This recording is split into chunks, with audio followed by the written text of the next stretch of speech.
एक माँ जन्म देने वाली माँ है, जिसने हमें पाल पोस के बड़ा किया, और एक माँ उससे भी बड़ी माँ है, हम सबकी माँ, हमारी भारत माँ। तो सबसे पहले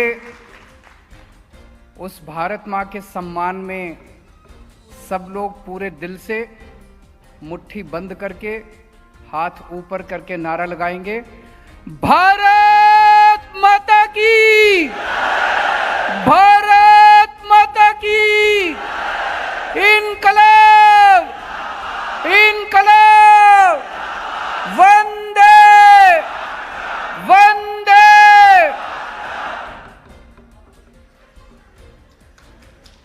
मंच पे मौजूद मेरे छोटे भाई और पंजाब के माननीय मुख्यमंत्री भगवंत मान जी, लोकमत समूह के चेयरमैन मेरे मित्र विजय दर्दा जी, मेरे छोटे भाई राघव चड्ढा जी, लोकमत समूह के सभी अधिकारीगण, सभी एडिटर्स, सभी कर्मचारीगण, और आज नागपुर से और महाराष्ट्र के अलग अलग इलाकों से आए हुए मेरे सभी भाइयों, बहनों, माताओं, बुजुर्गों, बच्चों, आप सबको मेरा नमस्कार, सबको मेरा प्रणाम। विजय दर्दा जी मेरे बहुत अच्छे मित्र हैं। मैं सबसे पहले उनका शुक्रिया अदा करता हूं, आज आपने मुझे अपने बीच में बुलाया, इतना मान सम्मान दिया, इतनी प्यार मोहब्बत दी, और आप सब लोगों का मैं शुक्रिया अदा करता हूं। आप लोग इतनी भारी संख्या में, मैं देख रहा था ऊपर भी सब भरा हुआ है, सब लोग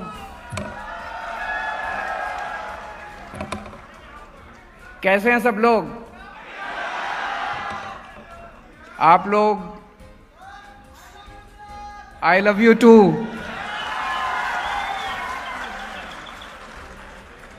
आप सब लोग इतनी भारी संख्या में आए, इसके लिए बहुत बहुत शुक्रिया। आज हम लोकमत ग्रुप की स्वर्ण जयंती के अवसर पे एकत्रित हुए हैं। 50 साल बहुत लंबा समय होता है।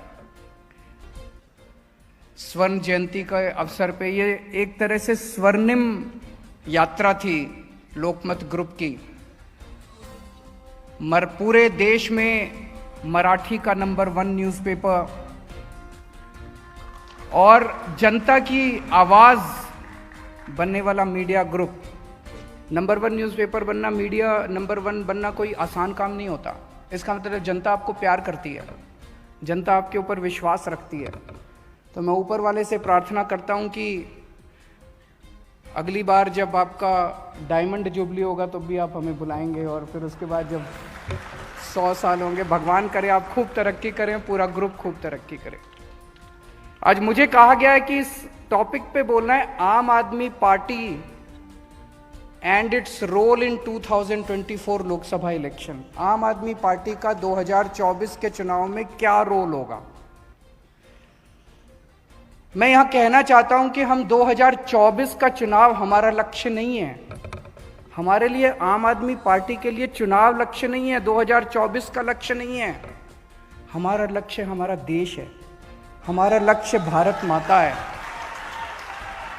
हम यहां राजनीति में येन केन प्रकारेण सत्ता हासिल करने के लिए नहीं आए, यहां कैरियर बनाने के लिए नहीं आए। अपने अपने कैरियर छोड़ के आए हैं हम लोग। हम देश के लिए आए हैं, भारत माता के लिए आए हैं। पहली बार जब दिल्ली का मुख्यमंत्री बना 2013 दिसंबर में, पहली बार मुख्यमंत्री बना, 49 दिन के बाद इस्तीफा दे दिया था। भारत क्या दुनिया के इतिहास में ऐसा कोई वाकया नहीं है कि 49 दिन में आदमी खुद ब खुद सीएम की कुर्सी छोड़ दे।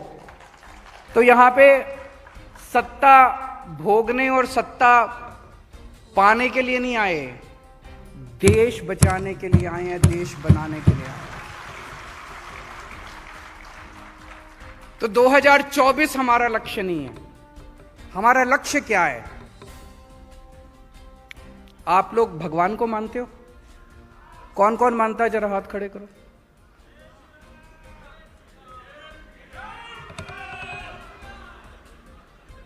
मैं भी मंदिर जाता हूं, भगवान को मानता हूं, खूब मानता हूं। जब भी मंदिर जाता हूं, कभी तीर्थ स्थान जाता हूं, कभी सुबह उठ के जब पूजा करता हूं भगवान की, तो जब आदमी मंदिर जाता है, भगवान के पास, भगवान के साथ बात करता है, तो कई बार कुछ मांगता है। मैं भी मांगता हूं, दो चीजें मांगता हूं।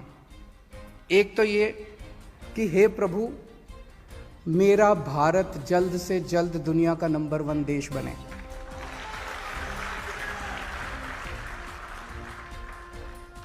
और उसे नंबर 1 देश बनाने में जो भी मैं रोल अदा कर सकूं, मैं वो रोल अदा करूं। तो 2024 में आम आदमी पार्टी का क्या रोल होगा वो इंपॉर्टेंट नहीं है।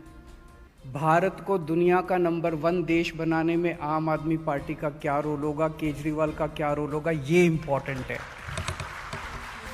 और दूसरी चीज मैं भगवान से मांगता हूं कि हे भगवान, जब तक मैं अपने देश को दुनिया का नंबर 1 देश ना देख लूं, मुझे इस पृथ्वी से मत उठाना, तब तक मुझे मौत मत देना। मैं भारत को नंबर 1 देश देखने के बाद ही मरना चाहता हूं, उसके पहले मैं मरना नहीं चाहता। मुझे राजनीति करनी नहीं आती। अब तो हमें 2012 में आम आदमी पार्टी बनी थी, अब तो 10 साल हो गए राजनीति करनी नहीं आती हम लोग को। ओनली काम करना आता है, केवल काम करना आता है हमको। ये जो आजकल राजनीति चल रही है, राजनीति मतलब भ्रष्टाचार, चोरी, डकैती। जब दिल्ली में नई नई सरकार बनी, हम देखते थे इतनी चोरी होती थी, इतनी चोरी होती थी, इतनी चोरी। अब पंजाब में सरकार बनी है, भगवंत जी से चर्चा होती है, इतनी चोरी की हुई है पिछली सरकारों ने। हमें चोरी करनी नहीं आती, हमें भ्रष्टाचार करना नहीं आता, हमें राजनीति करनी नहीं आती, हमें गुंडागर्दी करनी नहीं आती, हमें दंगे कराने नहीं आते, हमें नफरत फैलानी नहीं आती, हमें राजनीति करनी नहीं आती, हमें काम करना आता, हमें स्कूल अस्पताल बनाने आते हैं। मैं आज इस मंच के जरिए आप सबको आमंत्रित करता हूं। दरदा साहब, आप भी दिल्ली आते हैं, एक बार इस बार चलिएगा, मैं दिखा के लाऊंगा आपको। स्कूल अस्पताल दिल्ली के हमने बनाए हैं, इतने शानदार। पहले दिल्ली में मुझे पता चला महाराष्ट्र में सरकारी स्कूलों का बुरा हाल है कि नहीं है? बहुत बुरा हाल है। पहले दिल्ली में भी बहुत बुरा हाल था। दिल्ली में भी सरकारी स्कूलों का इतना बुरा हाल था, दीवारें टूटी पड़ी थी, छत टूटी पड़ी थी, बच्चे आते नहीं थे, आते थे तो 15-20 मिनट 1 घंटा करके घर चले जाते थे, टीचर पढ़ाते नहीं थे, इतना बुरा हाल था और रिजल्ट इतना खराब आता था। आज दिल्ली के सरकारी स्कूल इतने शानदार हो गए हैं, इतने शानदार हो गए हैं। मैं आपको 2 ही बातें बताऊंगा। मैं अपने मुंह से अपनी तारीफ करूं तो अच्छा नहीं लगता, लेकिन 2 बातें सुन ली। इस बार दिल्ली के सरकारी स्कूलों के 12वीं क्लास के नतीजे 99.7% आए हैं। 99.7% नतीजे। प्राइवेट के भी नहीं आए इतने नतीजे। प्राइवेट को बहुत पीछे छोड़ दिया अब सरकारी स्कूलों ने। नंबर 1। दूसरी बात, इस साल दिल्ली में 4 लाख बच्चों ने अपने प्राइवेट स्कूलों से नाम कटा के सरकारी स्कूल में भर्ती कराया। अमीरों के बच्चों ने, पहले गरीब आदमी भी अपने बच्चे को सरकारी स्कूल नहीं भेजना चाहता था। पहले गरीब, इस बार अब अमीर लोग भी अपने बच्चों के नाम कटा के सरकारी स्कूलों में भेज रहे हैं, क्योंकि सरकारी स्कूलों में इतनी सुविधाएं हो गई जो प्राइवेट में भी नहीं मिल रही हैं। मैं आपको कुछ उदाहरण देता हूं। एक लड़का है सुधांशु, उसके पिताजी प्राइवेट कंपनी में एक छोटे से केयरटेकर है। किसी लोअर मिडिल क्लास कॉलोनी में रहता है, बहुत गरीब परिवार का है। इस बार 12वीं पास करने के बाद उसका आईआईटी दिल्ली में मैकेनिकल इंजीनियरिंग के अंदर एडमिशन हुआ है।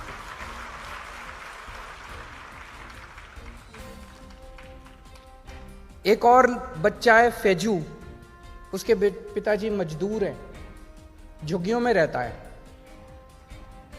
उसका इस बार एनएसयूटी में मैकेनिकल इंजीनियरिंग में एडमिशन हुआ है। आप सोच के देखिए, अगर पहले वाले सरकारी स्कूल होते और उनमें ये बच्चे पढ़ रहे होते तो गरीब का बच्चा गरीब ही बनता, मजदूर का बच्चा मजदूर ही बनता, केयर टेकर का बच्चा गरीब ही बनता। इन बच्चों का कोई भविष्य नहीं था। 16 लाख बच्चे हमारे सरकारी स्कूलों में पढ़ते हैं। इन 16 लाख बच्चों का भविष्य अंधकार में था। इन 16 लाख बच्चों का भविष्य अब उज्जवल हुआ है। एक बच्चा है गगन, उसके पिताजी कार्डबोर्ड का काम करते थे। कोरोना के टाइम में 2 साल पहले मौत हो गई। उसका एडमिशन आईआईटी बीएचयू में इलेक्ट्रॉनिक्स इंजीनियरिंग के अंदर हुआ है। आप लोग सोच रहे होंगे कि केजरीवाल जो है ना, ये 5-7 एग्जाम्पल उठा के ले आया। पिछले 3 साल से हर साल 450 बच्चों का हर साल दिल्ली के सरकारी स्कूलों से आईआईटी के अंदर एडमिशन हो रहा है। 450 बच्चों का एवरी ईयर।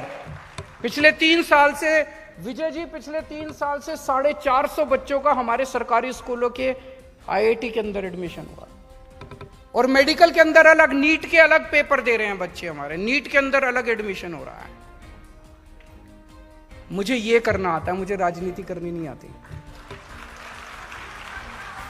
इससे संतुष्टि मिलती है हमको, इससे लगता है कि यही करने के लिए आए थे हम लोग। दिल्ली के सरकारी स्कूलों के अंदर आजकल हमने पहले सरकारी स्कूलों को ठीक किया। बिल्डिंग सारी तोड़, जितनी बिल्डिंग थी सारी तोड़ के नई बिल्डिंग बनाई।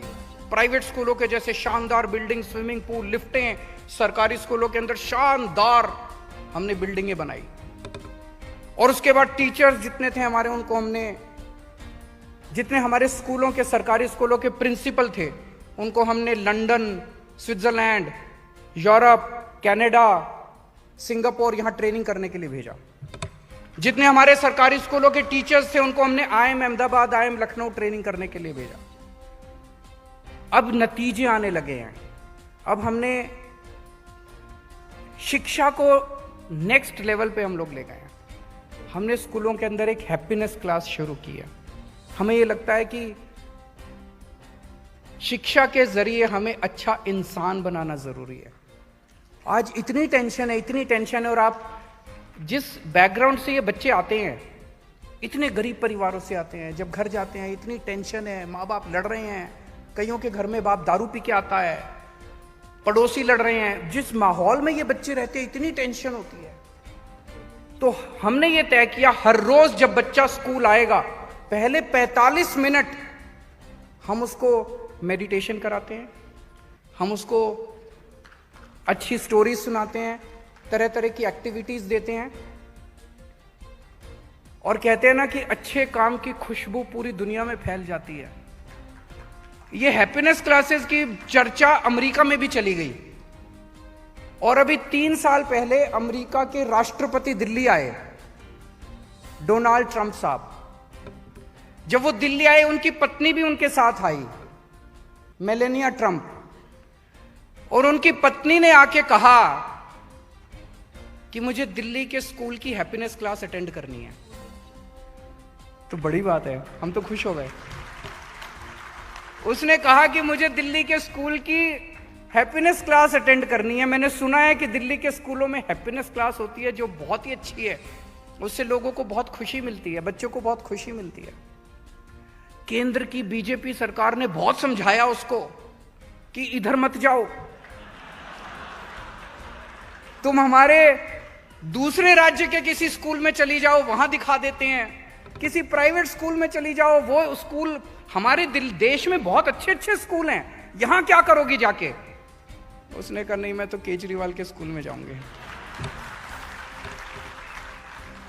भाई साहब 1.5 घंटा बैठ के मेलेनिया ट्रंप ने हैप्पीनेस क्लास अटेंड की। सबसे पीछे वाले बेंच पे बैठ गई और बैठ के उसने एक एक एक्टिविटी जो उस क्लास के अंदर होती है वो सारी एक्टिविटीज अटेंड की उसने।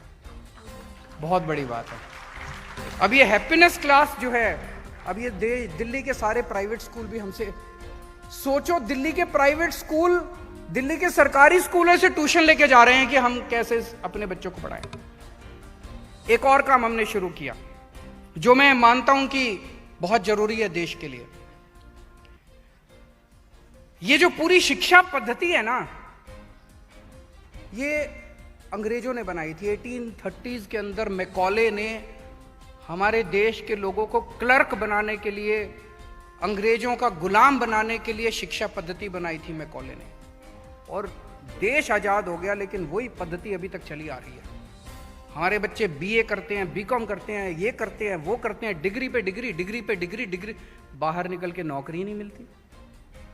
कुछ तो प्रॉब्लम है। इतने पढ़े लिखे लोग बेरोजगार घूम रहे हैं, क्यों घूम रहे हैं? इसका हम लोगों ने समाधान निकाला। ये बड़ा इंटरेस्टिंग, हमने एंटरप्रेन्योरशिप क्लासेस शुरू की। बच्चों को 9वीं 10वीं 11वीं 12वीं में हमने बिजनेस करना सिखाया। कैसे सिखाया विजय जी? हम दिल्ली में 11वीं और 12वीं के हर बच्चे को दिल्ली सरकार की तरफ से 2-2 हजार रुपए देते हैं हर बच्चे को, और हम उसको कहते हैं बिजनेस करो, इस 2,000 रुपए से कुछ बिजनेस करो। तो वो बच्चा अकेला भी कर सकता है, टीम भी बना सकता है। तो मान लीजिए 5 बच्चों ने टीम बनाई, तो 5 बच्चों के 10,000 रुपए हो गए। अब ये 5 बच्चे इस 10,000 रुपए से कोई आइडिया सोचते हैं, बिजनेस आइडिया, और फिर उस आइडिया को इंप्लीमेंट करते हैं, और इंप्लीमेंट करके उस पैसे से पैसा कमाते हैं। ऐसे 52,000 टीम बन चुकी है बच्चों की, 52,000 टीम। किसी टीम में 4 बच्चे, किसी टीम में 5 बच्चे, किसी टीम में 2 बच्चे, किसी टीम में 6 बच्चे।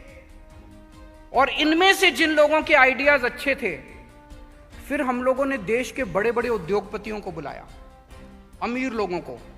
उनके सामने हमारे बच्चों ने करीब 150 के करीब आइडिया फाइनल हुए, उन्होंने प्रेजेंटेशन किया, और उन अमीर लोगों को जो जो आइडिया पसंद आया, उन अमीरों ने कहा मैं इसमें पैसा इन्वेस्ट करूंगा, मैं इसमें पैसा। 10वीं के बच्चे, 11वीं के बच्चे, 12वीं के बच्चे। मैं आपको कुछ एग्जाम्पल देता हूं।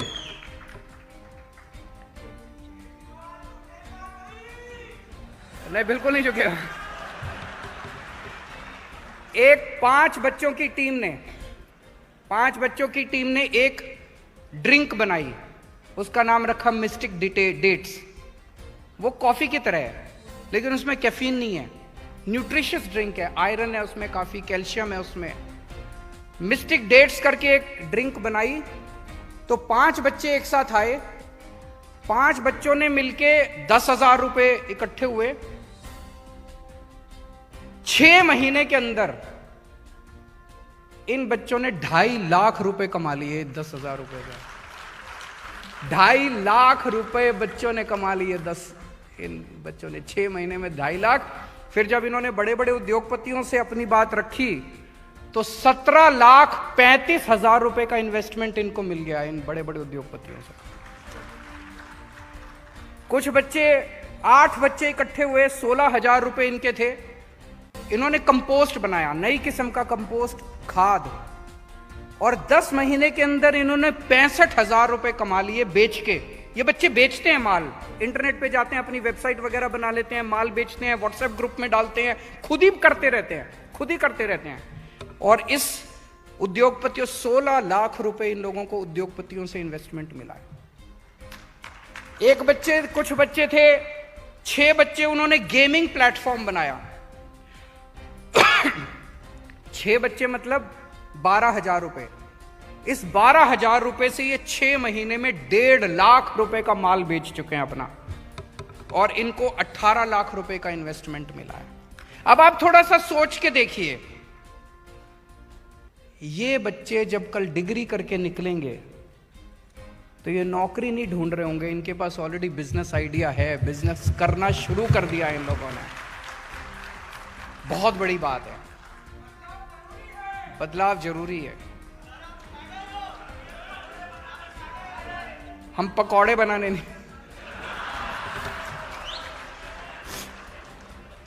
हमने दिल्ली में शानदार स्कूल हॉस्पिटल बनाए हैं। हॉस्पिटल, सरकारी अस्पतालों का पहले बहुत बुरा हाल था दिल्ली में, बहुत बुरा हाल था सरकारी अस्पताल। जैसे यहां भी सरकारी अस्पतालों का बुरा हाल होगा, दवाइयां मिलती नहीं है, टेस्ट होते नहीं है, डॉक्टर लिख देता है, कहता है बाहर टेस्ट करा के ले आओ, मशीनें काम नहीं करती, सीटी स्कैन की मशीन काम नहीं करती, जंग लगा रहता है, दीवारों पे पान की थूक पड़ा रहता है। यही है ना? पहले दिल्ली में भी ऐसा था, पहले दिल्ली में भी ऐसा था। हमने दिल्ली के सरकारी अस्पतालों को अब इतना शानदार बना दिया। दिल्ली में हमने 3 लेवल की सिस्टम बनाया। प्राइमरी लेवल मोहल्ला क्लिनिक, हमने हर मोहल्ले में एक क्लिनिक खोल दिया, छोटा सा क्लिनिक, उसमें एक डॉक्टर बैठता है। आपको जुखाम, बुखार, खांसी, ये सब छोटी छोटी बीमारियां, आप मोहल्ला क्लिनिक में जाइए, आपके सारे टेस्ट फ्री, सारी दवाइयां फ्री, डॉक्टर फ्री, आप वहां पे दिखा के ले आइए। नेक्स्ट लेवल है पॉली क्लिनिक। पॉली क्लिनिक में 8 किस्म के स्पेशलिस्ट बैठते हैं, गायनी का डॉक्टर, बच्चों का पीडियाट्रिक्स, मेडिकल का डॉक्टर, ऑर्थो का डॉक्टर, इस तरह के 8 किस्म के डॉक्टर। वहां पे सुबह से शाम तक का अगर किसी को एडमिट करके अगर करना है तो 1 दिन का वहां पे एडमिशन हो सकता है। और वहां भी उससे भी सीरियस बीमारी है तो सुपर स्पेशलिटी और मल्टी स्पेशलिटी हॉस्पिटल। हमने जो दिल्ली सरकार के जितने मल्टी स्पेशलिटी बड़े बड़े हॉस्पिटल थे, सबका बेड़ा गर्क था, मशीनें काम नहीं कर रही थी।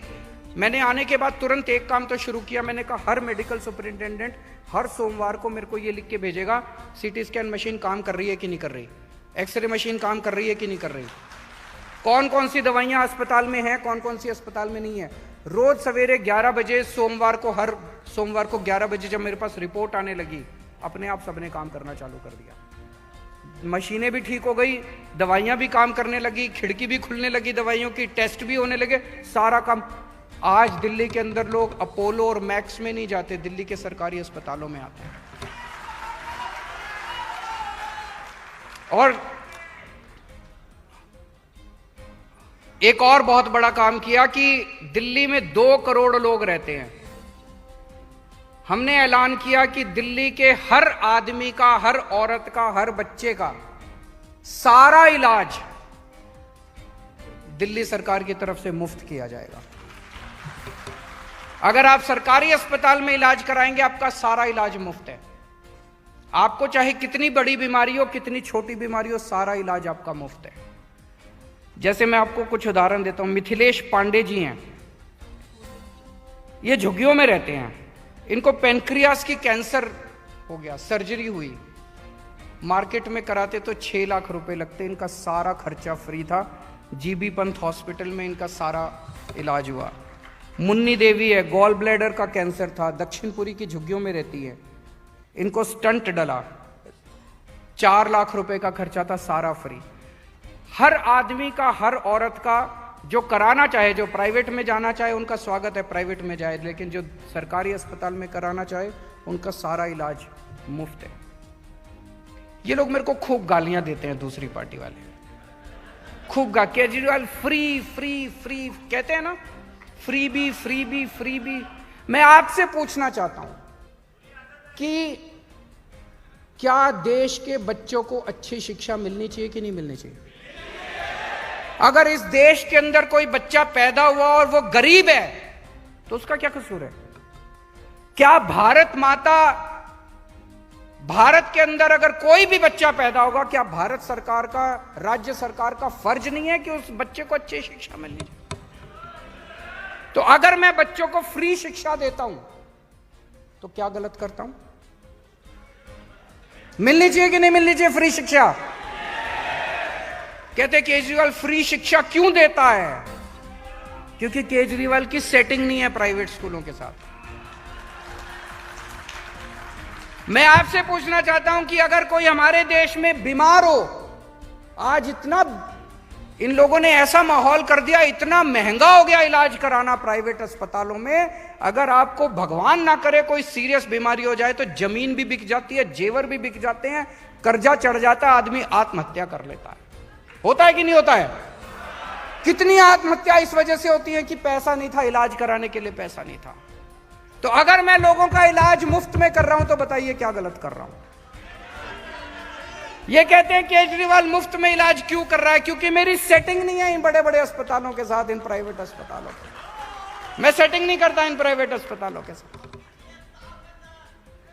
दिल्ली में अभी हमने शुरू किया, हमने कहा सब लोग योगा करो, सवेरे उठ के योगा करना चाहिए नहीं करना चाहिए? मैंने कहा सब लोग, पूरी दिल्ली को मैं योगा कराऊंगा। मैंने कहा 25 लोग इकट्ठे हो जाओ, और अगर आप योगा करना चाहते हो, 25 लोग इकट्ठे हो गए, मेरे को मिस्ड कॉल मारो, मैं फ्री में योगा टीचर आपके यहां भेजूंगा। आज पूरी दिल्ली के अंदर योगा शुरू हो गया, योगा क्लासेस शुरू हो गई है पूरी दिल्ली के अंदर। बताइए फ्री में अगर योगा करा रहा हूं तो क्या गलत काम कर रहा हूं जी? होना चाहिए कि नहीं होना चाहिए? मैंने बिजली, पहले दिल्ली के अंदर 8-8 घंटे के पावर कट लगते थे, 8-8 घंटे के पावर कट, अब 24 घंटे बिजली आती है और मुफ्त बिजली आती है। तो बीजेपी वाले कहते हैं मुफ्त क्यों देते हो? तो मैंने अभी एक नई स्कीम चालू की है, मैंने कहा जिसको नहीं चाहिए मत लो, जो मांगेगा उसी को मिलेगी। हमने अभी नई स्कीम चालू की है, अभी हम सबको देते थे पिछले साल तक, इस बार हमने कहा ठीक है, ये जो शोर कर रहे हैं दूसरी पार्टी वाले, जिसको नहीं चाहिए वो अप्लाई कर दो, हम आपको नहीं देंगे। आजकल हम लोगों को तीर्थ यात्रा पे भेजते हैं, अयोध्या भेजते हैं श्री रामचंद्र जी के, रामलला के दर्शन करने के लिए। बताओ क्या गलत करते हैं? फ्री तीर्थ यात्रा कराते हैं। फ्री तीर्थ यात्रा कराने का तो पुण्य होता है, तीर्थ यात्रा कराने का भी पुण्य होता है, तीर्थ यात्रा करने का भी पुण्य होता है। कहते हैं केजरीवाल तीर्थ यात्रा क्यों कराता है? आजकल इन्होंने, मैं देखता हूं कई सारे इन लीडर्स के भाषण में एक ही सांस में बोलते हैं ये फ्री भी बड़ा गलत है, फ्री भी बड़ा गलत है, फ्री भी नहीं होना चाहिए, और फिर कहते हैं हमारी सरकार बनी तो हम 200 यूनिट बिजली फ्री देंगे।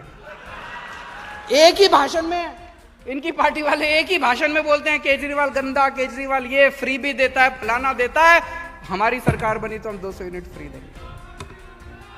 नेताओं का फ्री बंद करो।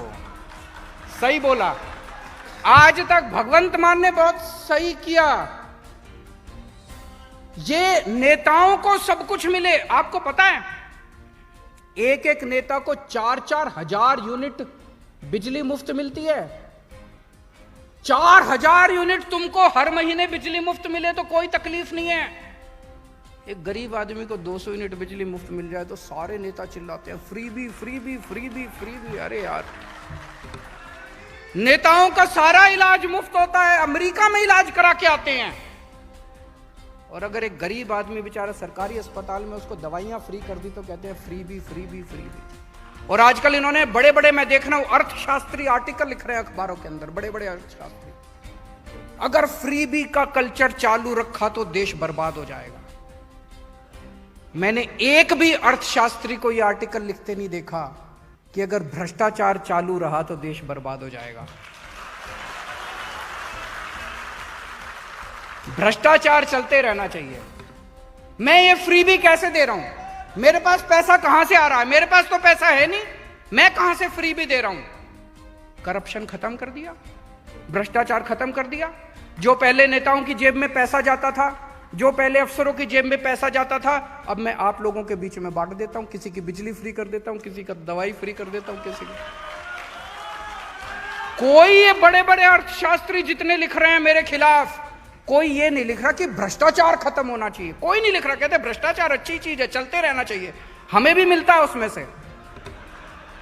फ्री भी बंद होनी चाहिए। किसी ने यह भी नहीं लिखा कि नेताओं की फ्री भी बंद होनी चाहिए, जनता की फ्री भी बंद होनी चाहिए। ये नहीं चलेगा, ये नेताओं ने लिखा है। मेरे से कई लोग पूछते हैं केजरीवाल जी किसके साथ अलायंस करोगे, नेशनल अलायंस किसके साथ करोगे?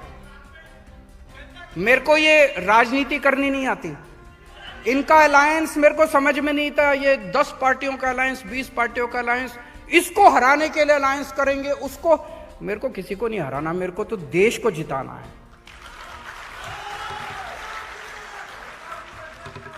मैं एक ही अलायंस करूंगा। इस देश के 130 करोड़ लोगों का अलायंस तैयार करेंगे हम लोग। 130 करोड़ लोगों का अलायंस बनाएंगे।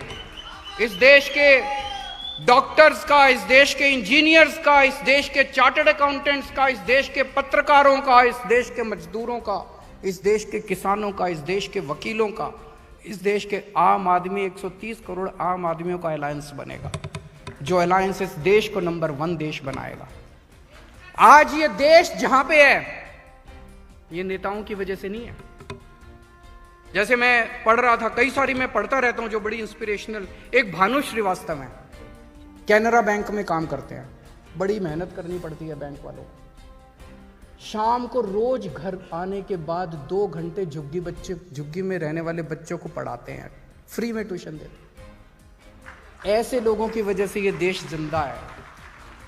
एक और हैं केदार प्रसाद, झारखंड के एक गांव में रहते हैं। उनके गांव में बिजली नहीं है।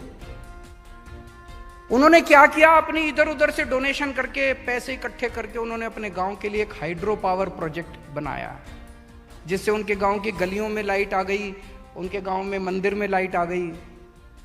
ऐसे लोगों की वजह से आज हमारा भारत जिंदा है। इन नेताओं की वजह से नहीं है। नेताओं ने तो लूटने में कोई कसर नहीं छोड़ी। इस देश के ऐसे लोगों को, 130 करोड़ लोगों को हाथ से हाथ पकड़ के हमें सबको मिलकर भारत को आगे बढ़ाना है, तभी हमारा भारत आगे बढ़ेगा। आज हमारे देश में एक पार्टी है, बहुत बड़ी पार्टी है।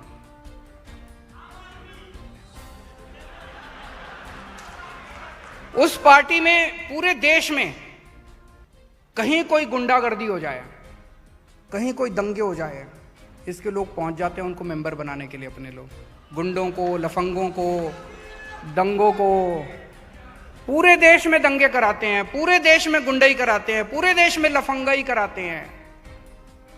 मैं तो दंग रह गया इतने। कहीं बलात्कार हो जाए, बलात्कारियों के लिए शोभा यात्रा निकालते हैं, बलात्कारियों को माला पहना के आते हैं। ऐसे देश आगे बढ़ेगा? ऐसे तो देश आगे नहीं बढ़ सकता। इस तरह की गुंडागर्दी, लफंगाई से तो देश आगे नहीं बढ़ सकता। तो अगर आप लोगों को दंगे चाहिए, उनके साथ चले जाना। अगर आप लोगों को गुंडागर्दी चाहिए, उनके साथ चले जाना। अगर आप लोगों को तरक्की चाहिए, स्कूल चाहिए, अस्पताल चाहिए, तो मेरे साथ आ जाओ सब लोग। अगर आप लोगों को भ्रष्टाचार चाहिए, उनके साथ चले जाना। अगर आप लोगों को कट्टर ईमानदारी और कट्टर देशभक्ति चाहिए, तो आइए हम सब लोग मिलके 130 करोड़ लोगों का एक नया अलायंस बनाते हैं।